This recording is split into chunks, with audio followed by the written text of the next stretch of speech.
The strange but true story featured on this podcast contains details some people may find distressing. Listener discretion is advised.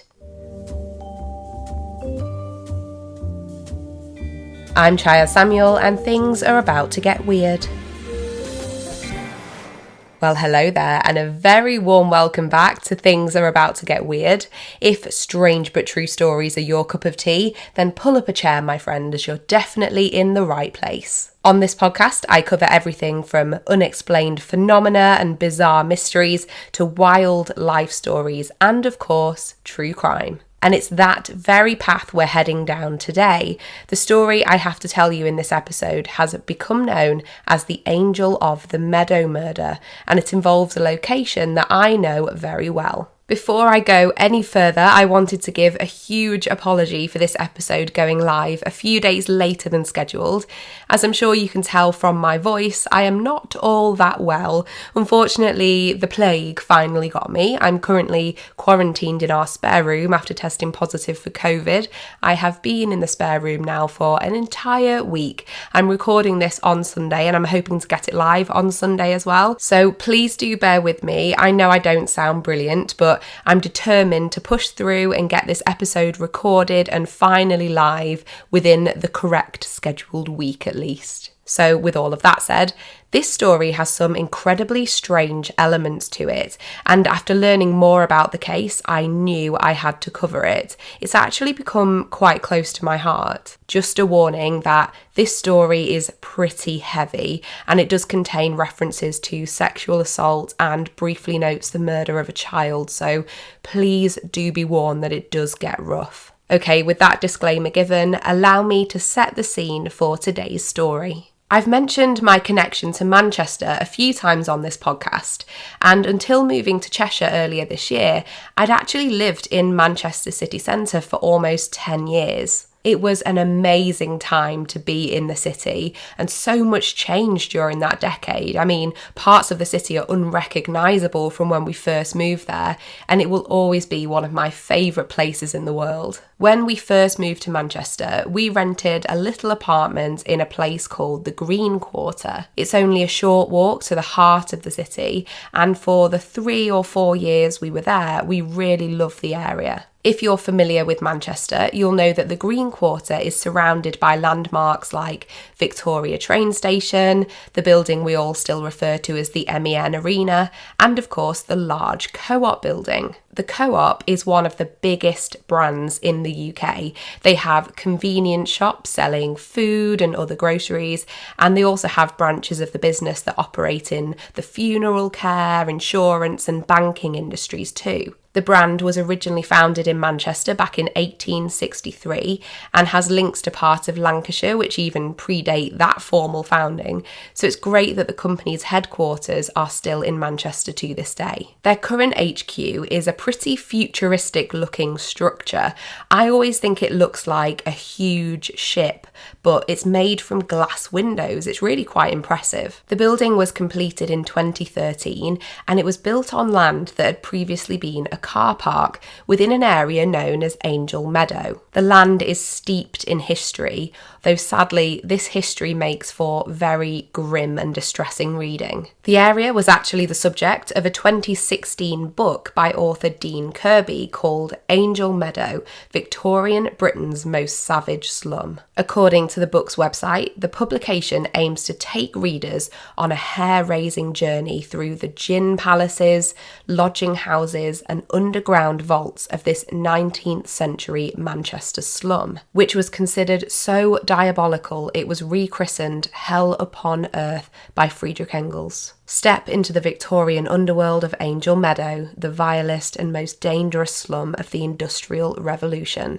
In the shadow of the world's first cotton mill, 30,000 souls trapped by poverty are fighting for survival as the British Empire is built upon their backs. So, as you can imagine, the Angel Meadow of times past looked very different to the modern residential and business hub it's become over the past decade or so. On the 25th of January 2010, works were underway on the plot of land off Miller Street in the Angel Meadow area that would eventually become home to this state-of-the-art new co-op building. It was a bitterly cold day, very typical of northern England in January, and ground on the plot was being broken in preparation for the building work starting. However, at around 3:50 p.m, a call is made to police by workers preparing the land for the new development. They tell the officers that they have made a gruesome discovery of what they believed to be human remains. The call was made after one of the workmen unearthed a skull, and once police and forensic experts were able to perform a full excavation of the scene, the complete skeletal remains of what the authorities quickly determined to be a woman were uncovered. From the moment the remains were discovered, this story starts to get strange. The woman's bones were covered and wrapped in a piece of blue carpet, which was determined to have come from the interior of a Ford Cortina car, with the carpet featuring a hole which would have fit neatly around the gear stick. Despite this, the case was initially treated as non-suspicious. I know, I couldn't understand it when I read it either. How a human being would end up deceased, wrapped in a piece of carpet ripped from a car, and buried on a piece of land in a non-suspicious manner is beyond me. But thankfully, this conclusion wouldn't hold for long. A post-mortem was ordered on the remains, and the test concluded that the woman had suffered multiple horrific injuries shortly before her death, including a fractured neck, jaw, collarbone, and nose. Detectives worked to piece together what had happened to the victim and concluded it was likely she'd been beaten to death and possibly sexually assaulted too. There were various items of clothing found with the body, which we'll talk about more in a moment, but her body was uncovered from the waist down, which led detectives to this idea of sexual assault. Now, when police received this phone call that day, I could forgive them for being somewhat taken aback. Hearing that human remains have been discovered on a building site must be quite unnerving regardless. But the thing is, this was not the first time that year that human bones had been found in the area. Just days before this discovery, only a couple of streets over at Manchester Victoria train station, workers had discovered what was believed to be a 150-year-old pauper's grave, identifying numerous bones believed to be from the same skeleton. Though these remains were treated as historical and not suspicious, it's truly bizarre that both sets of remains were found within a week of each other, so close by. Perhaps this could explain why police weren't initially suspicious about the Angel Meadow remains, given the history of the area overall. Regardless, it must have soon become clear that there was no connection, as more detailed forensic testing on the Angel Meadow remains were conducted, and further details around the possible identity of the victim started to come to light. Experts believe that she was most likely European, although there's a chance that she may have been from the Middle East or India. She had been of a petite build and born around the early 1950s. They estimated that she would have been between 5'1" and 5'7", or roughly 155 to 170 centimetres tall, and had some fairly distinctive dental work. She had a number of fillings, which isn't unusual, but also had a missing upper right tooth, which would have been quite obvious when she smiled, and this added a solid, identifiable physical feature for police to note in their investigation. But despite all of these thorough tests and forensic examinations, investigators really struggled to pinpoint exactly when the victim had died. They narrowed down the window to between 1975 and 1988, which is clearly still a very broad timescale, but it was a starting point at least. This would have meant she was between the ages of around 18 to 35 when she was killed. As a result of the post-mortem, a murder investigation was officially launched, and by February 2010, police were appealing to the public for any information on the case. Detective Chief Inspector Jeff McMahon from Greater Manchester Police is quoted in a BBC article from the 9th of February saying, "This woman's death is highly suspicious, and we have a team of trained detectives trying to establish who she is and what has happened to her. We are reviewing all relevant missing persons reports in an attempt to identify her, but if you have any knowledge about the items of clothing we have recovered, I would urge you to get in touch. Until we are able to establish further facts, it would be inappropriate to speculate on how long this woman has been dead or exactly how she died." So let's talk about the clothing the victim was found with, plus some of the other unusual items buried alongside her. The first few pieces of clothing aren't too out of the ordinary.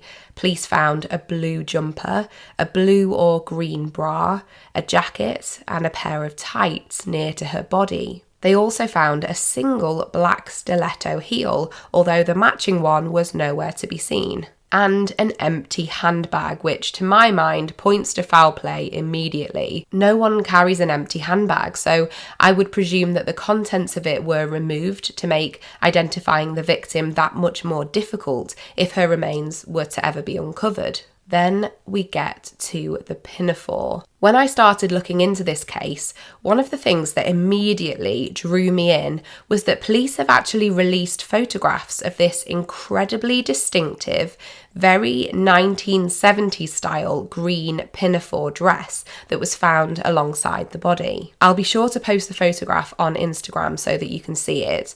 It's the kind of item of clothing that you would not forget if someone that you knew wore it. It features a repeated pattern which, from a distance, looks like it could be floral, but when you look a little closer, it actually features illustrations of a man in a top hat smoking a cigar and a woman dressed in a fur stole and a fancy hat holding a cocktail. But the print aside, there are these two large buttons on the front, one yellow and one orange, that makes the piece of clothing even more unique. As I say, if you saw someone wearing this pinafore, you would remember it, whether it was your colleague, your neighbour, someone working in a cafe or a shop.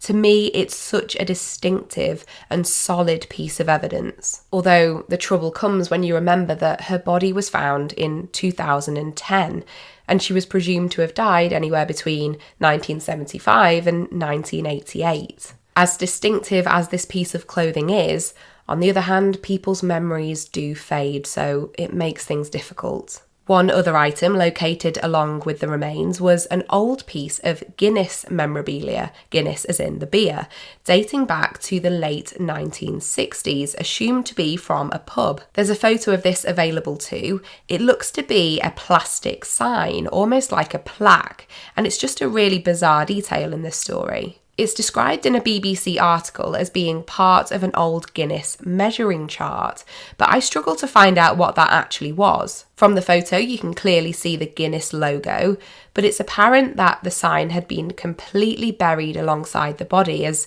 it's largely coated in dirt. If this was in fact something that would have been commonly found in a pub, could it be that either the victim or the perpetrator had some connection to this industry? There were no shortage of pubs in Manchester. In fact, there were several historic pubs around the Angel Meadow area alone during that time period, though many of them had closed by the time the remains were discovered, which I can only imagine made the police's investigation that much more difficult. Of course, I don't know the exact details of their investigation, but I can only hope that the pub angle was extensively looked at, given this odd piece of evidence. In May of 2011, after unsuccessful attempts to identify the victim after the case was featured on the BBC show Crime Watch the previous year, police decided to take advantage of improving facial reconstruction technology in an attempt to move the investigation along. An anthropology professor created an image of the woman's face based on her skull,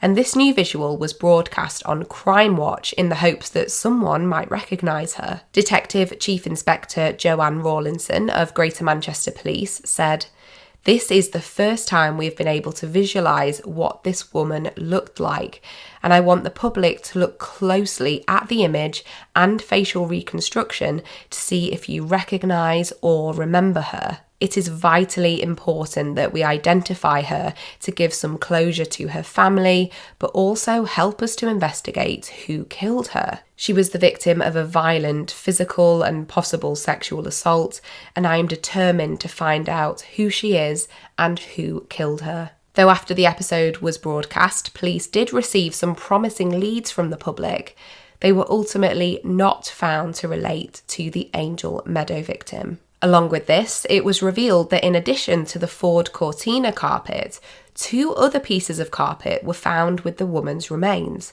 an orange piece and another blue piece.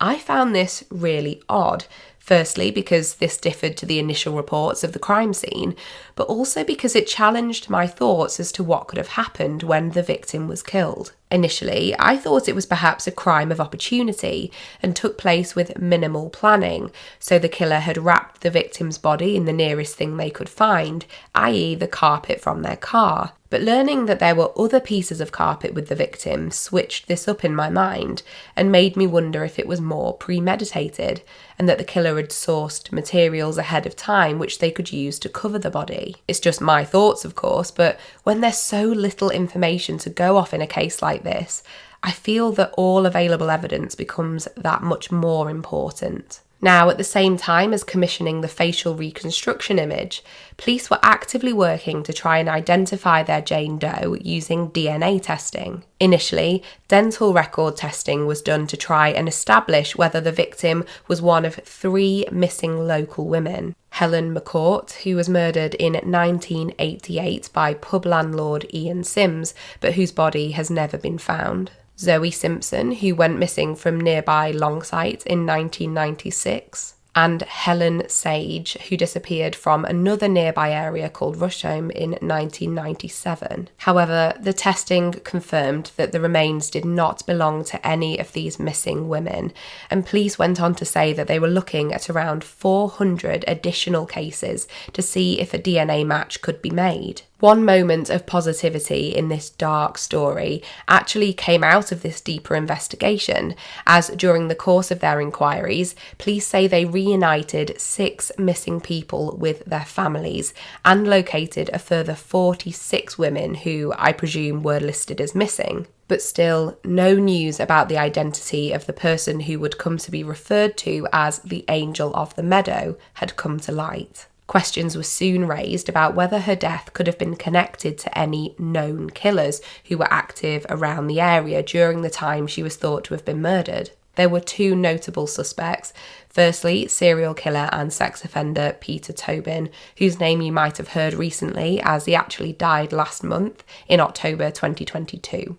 Although his known crimes were largely committed in Scotland and the south of England, police must have felt there was something about his profile that could potentially match with a crime of this nature, but DNA testing quickly ruled out any connection to the Angel of the Meadow case. The second killer looked into was Ronald Castry, who abducted and murdered 11-year-old schoolgirl Leslie Molseed from Greater Manchester in 1975. This possibility looked to have some more credibility, as Castry was more familiar with the general geographical area and the timing would have been more in line with the Angel case too. But once again, he was ruled out after further DNA analysis. In November of 2012, police released an update saying that they'd managed to narrow down their list of potential matches to 21, possibly 22 women. The families they were speaking to in connection with the case were spread out all across the world, from Texas and the Netherlands to Tanzania. In fact, this link with Tanzania looked to be very promising. A family there had reached out to Greater Manchester Police, who had started to seriously consider the lead. Detective Chief Inspector Joanne Rawlinson said, "Some of these families who've contacted us are from foreign countries, and we've also made numerous trips to Ireland. One family contacted us from Tanzania, and we have good reason to believe that this might be the right woman.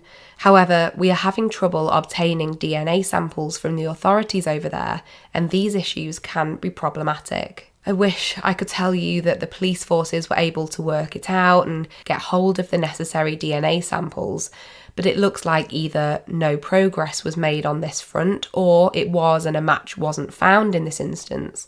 as over the next few years the case officially went cold. It truly breaks my heart to say this, but by March 2015, the decision was made to lay the Angel of the Meadows' remains to rest in an unmarked grave in Manchester's Southern Cemetery. The burial was attended by just 2 people, the 2 detectives who had spent so much time working on the case. The authorities had a DNA profile of the victim which they could work from, and I believe the thinking was that if the remains were buried, they could potentially be exhumed if any significant developments called for it. DC Michaela Clinch from the Cold Case Unit told the Manchester Evening News newspaper, "We're still looking at this case. We have a DNA profile of the lady, and we are doing familial DNA work to try and identify her. That work is ongoing as we speak." Although the case had gone cold from a police investigation standpoint, this story had continued to occupy the minds of true crime writers and some local residents alike. In August 2018, crime journalists Chris Clark and Tim Hicks wrote an incredibly detailed account in the North York's Inquirer, laying out their belief that the Angel of the Meadow case could be connected to serial killer Christopher Halliwell. The former taxi driver is serving a life sentence in prison for the murders of 2 young women, Becky Godden Edwards, who was killed in 2003, and Sian O'Callaghan, who Halliwell murdered in 2011. But there has long been speculation that he could be responsible for further crimes, and although for legal reasons I have to say that all of this is alleged and unproved, the writers make some compelling points. For example, in the North York's Inquirer piece, they note that the crime fits with Halliwell's modus operandi and victim selection criteria. They point out that it's possible Halliwell could have had knowledge of Manchester, and that whilst in prison in the late 80s, he confessed to his cellmates that he had strangled a woman prior to his incarceration. They note that, quote, Halliwell burned clothes and discarded seat covers and floor mats from his car after abducting Sian O'Callaghan to destroy forensic evidence. This is consistent with destroying or dumping the carpet from the car used to transport the deceased, which is very interesting. Halliwell's own sister has spoken out about how her brother displayed sadistic and psychopathic tendencies from an early age, and it's been noted that it would be quite unusual for a killer of this kind to wait until the age of nearly 40 to carry out their first murder. However, I do think it's important to point out that following the publication of Clark and Hicks' article and Clark's subsequent book, The New Millennium Serial Killer, Greater Manchester Police did issue a statement on the matter. Martin Bottomley, who's the head of Greater Manchester's Cold Case Unit, said, "We have previously liaised with the Christopher Halliwell investigation team regarding a number of unsolved historic murders in Greater Manchester. There is no evidence linking him to any murders within our jurisdiction." It sounds like the police did fully investigate this lead, so although on the surface it seems like there could have been a decent case to be made here, ultimately I don't think Halliwell was the killer. Given that the Cold Case Unit are still looking into the Angel murder over 12 years since her remains were found, I would like to believe that they investigate every lead thoroughly before ruling it out. Now, at this point during my research, I have to say I was feeling a little defeated. To dive deep into a cold case where the perpetrator is unknown brings with it a certain kind of frustration, but when both the killer and the victim are unidentified, especially when there are several pieces of solid, pretty unique and clearly identifying evidence found with the body, it starts to haunt me. I couldn't stop thinking about how strange it was that not one lead had led to the identification of the Angel of the Meadow. Not the incredibly distinctive pinafore dress, not the car carpet, not the facial reconstruction image, not the DNA matching to the other missing women, not the Crime Watch coverage, not the familial DNA testing. How could no one know anything about this woman? Manchester is a city, yes, but it's a city full of communities, and I just couldn't believe that not one person recognised her from all of this evidence. Then I stumbled across an article from January 2020, published in the Manchester Evening News. In the piece, a man named Alec Whittle, who is now in his 70s, revealed the information he'd taken to police after the angel's body was initially discovered. Alec recalls how in the early 1970s, he'd occasionally visited a club in the inner city suburb of Longsight, which he'd drive to on his motorbike for a pint of beer. At the time, he was around 22 years old and had just left the army, and one night he remembers drinking at the club when it was particularly empty.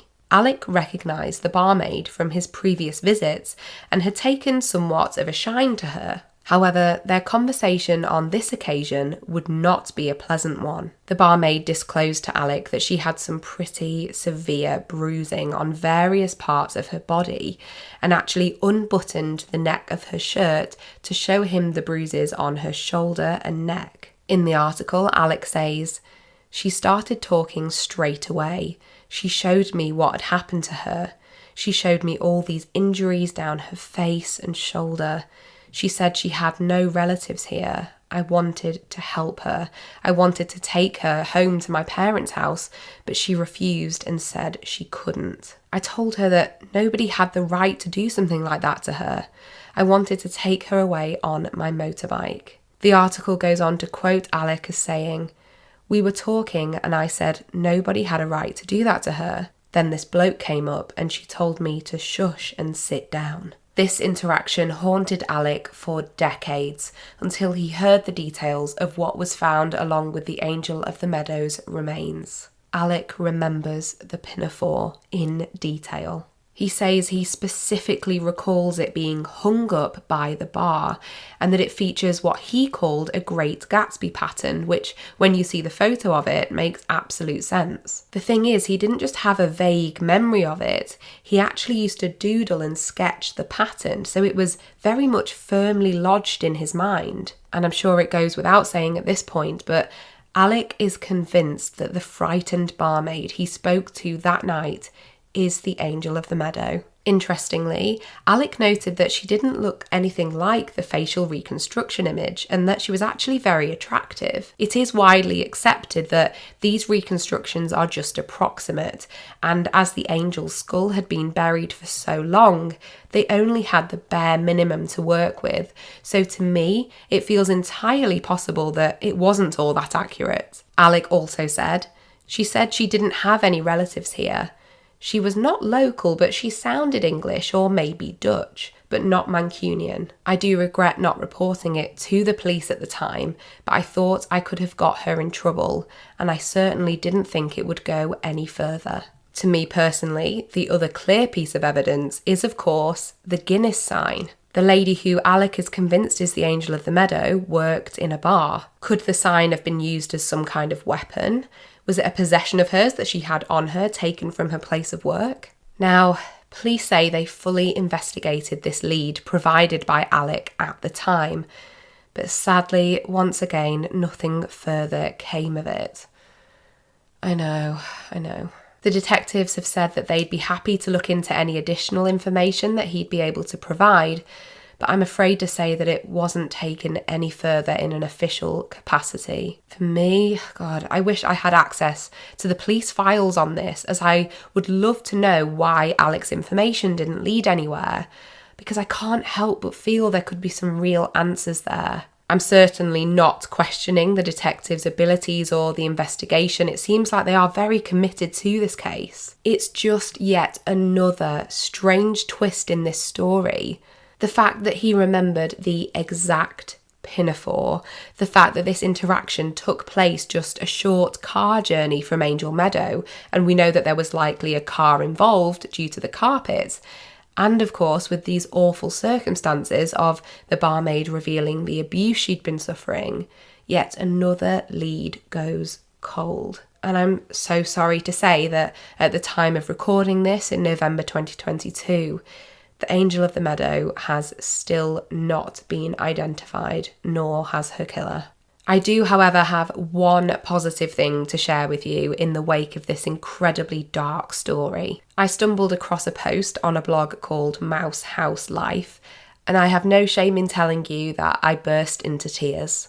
The author, Eunice, noted that an American firm called Othram, who specialise in forensic genealogy, actually decided to get involved with the case. As I looked into this further, I read about how Othram have developed certain DNA testing techniques that can work better with older skeletal remains. And there were also references to how the UK just isn't as progressive as we could be when it comes to genealogical testing, or at least our legislation and methods around it aren't. There are more in-depth, modern techniques out there, they've just not been properly implemented here yet. So that alone gives me hope.